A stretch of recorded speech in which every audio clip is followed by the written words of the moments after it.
Container হ্যান্ডলিংয়ে একের পর এক রেকর্ড তৈরি করছে চট্টগ্রাম বন্দর। এনসিটিতে আগস্ট মাসে হ্যান্ডলিং করা হয়েছে 1,22,500 কন্টেইনার। বন্দরের ইতিহাসে যা সর্বোচ্চ মাসিক রেকর্ড। এত রেকর্ডের পরেও বৈশ্বিক র্যাঙ্কিংয়ে এক ধাপ পিছিয়ে গেছে দেশের প্রধান সমুদ্র বন্দরটি। একে আজাদের রিপোর্ট।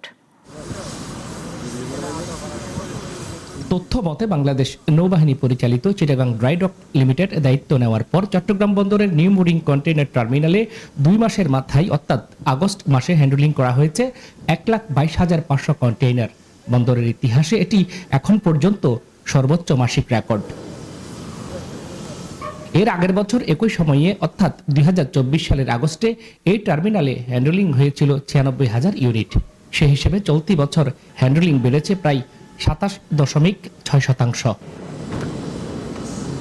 চলমান অগ্রগতির ধারাবাহিকতা বজায় থাকলে চট্টগ্রাম বন্দরের বার্ষিক কন্টেইনার হ্যান্ডলিং সক্ষমতা 3.7 মিলিয়নে উন্নীত হবে বলে আশা প্রকাশ করেন এনসিটির দায়িত্বশীলরা।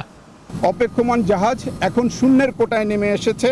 পাশাপাশি আমরা এনসিটির ট্রেন প্রোডাক্টিভিটি বাড়াতেও সক্ষম হয়েছি।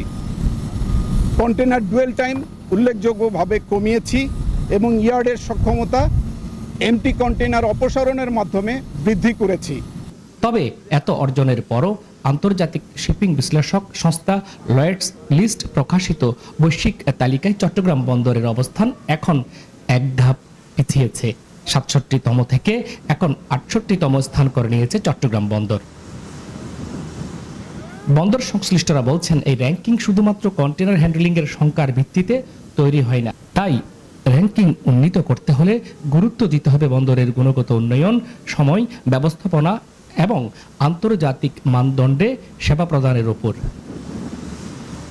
তারা বলছেন কন্টেইনার হ্যান্ডলিং সংখ্যা বাড়লেও যদি দক্ষতা, যন্ত্রপাতির সঠিক ব্যবহার এবং আধুনিক অবকাঠামো নিশ্চিত না করা যায় তাহলে প্রতিযোগিতায় আরও পিছিয়ে পড়তে পারে চট্টগ্রাম বন্দর। বন্দরকে অনেকজনে আপনার স্টোরেজ হিসেবে ইউজ করে। আপনি দেখবেন অনেক বছরের পুরানো পণ্য কিন্তু এখনো বন্দরের মধ্যে পড়ে আছে, বাট যারা রেগুলার ইউজার কিন্তু তাদের পণ্যগুলো কিন্তু খোলা মাঠের মধ্যে কিন্তু ভিজতেছে। বন্দর আমরা যেগুলো মাল ডেলিভারি নিতে চাই সহসা কিন্তু সহজে কিন্তু এগুলো হয় না।